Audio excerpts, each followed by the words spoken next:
Prebrala vam bom pravljico, ki jo je napisal moj prijatelj Rok Tkavc in nosi naslov Bršljan. Na topli vlažni prsti na gozdnem robu je ležalo seme. Večerna rosa je ovlažila nežno ovojnico. Seme je nabreknilo in ovojnica je počila. Izmed semenskih polovičk sta sramežljivo pokukala dva bleda listka.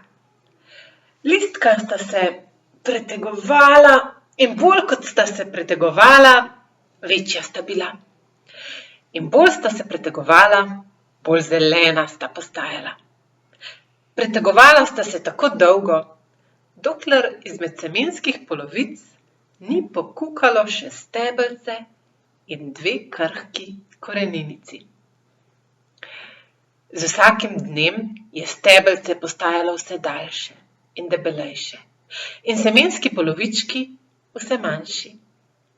Stebelce je poganjalo nove listke, poganjalo je nove vejice in listke, nove vejice so pognale nove vejice in nove listke in te spet nove. In iz vsake vejice so pognali novi in novi listki. Bršljan se je šopiril po tleh, poganjal vitice, ki so kolovratile po zraku in se slepo skušale oprijeti česarkoli. Prerasel je zimsko praprot, ki je dremala nedaleč, popolnoma, kot odeja prekril robidov grm. Bršljan je rasel in se vejal, dokler ni prirasel do mlade breze. Teta breza, tvoji listki so tako čudoviti in zeleni, z nežnim puhom obdani. In tvoje vejevje tako lepo počesano. Kako to zmoreš? Naivna podrast. Zato sem tako čudovita in imenitna, ker me sonce poljublja vsak dan. In nežni vetrc mi razčesava veje. Vi, pritlehna bitja, ste prenizko, da bi vas sonce doseglo. Lahko poskusim, kako sladko je sonce tam zgoraj. Nikoli še nisem okusil sončevih poljubov. In moje veje tako so razmršene, ker me nežni vetrc ne doseže, je prosil Bršljan.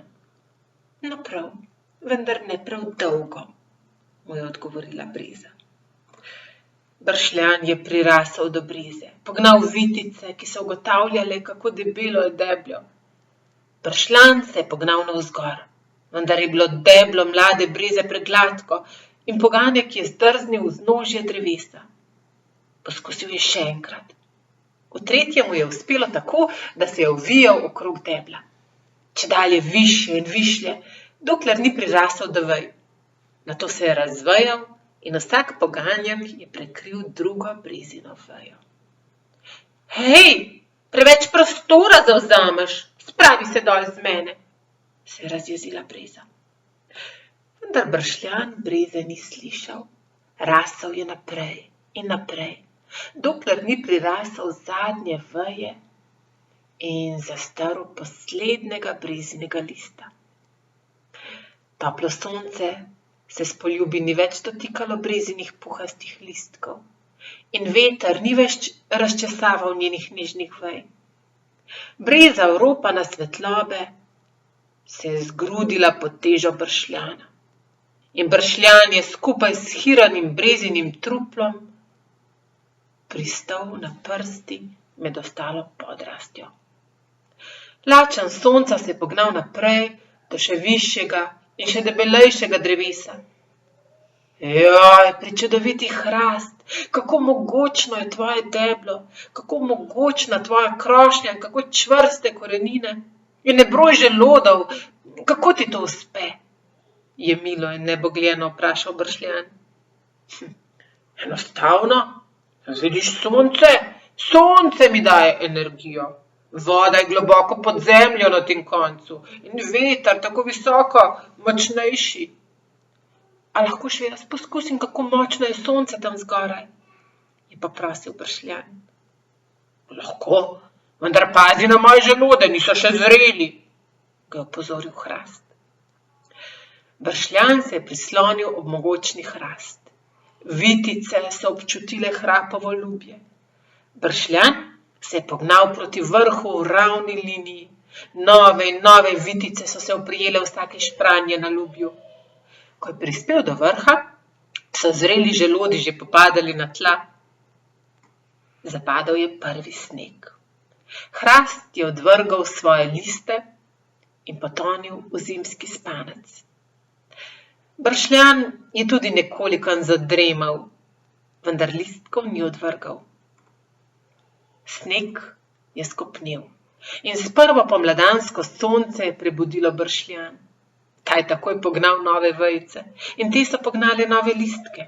Širil se je in šopiril, dokler ni popolnoma prekril vsake veje in vsakega listnega poganjka mogočnega hrasta. Spomladansko sonce nikoli ni prebudilo hrasta. Njegove korenine več nikoli niso okusile vode iz svežega staljenega snega.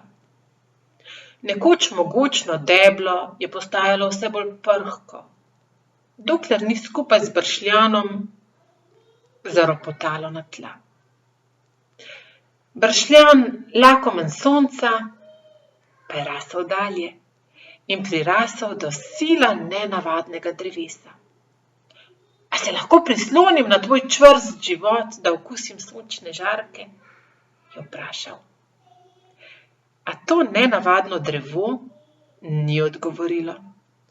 Bršljan se je pognal navzgor proti krošnji, a krošnje ni bilo. Zgolj dve mehki veji, ki sta to deblo povezovali z dvema enako nenavadnima debloma, z enim v vsaki smeri. Tako je bršljan obtičal na vrhu tega nenavadnega drevesa in užival v soncu in vetru. Dan za dnem, sneg za snegom. Nekega dne pa so v bližini zabrneli delovni stroji.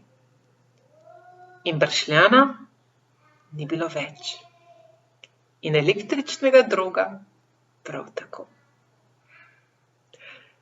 Hvala, Rok.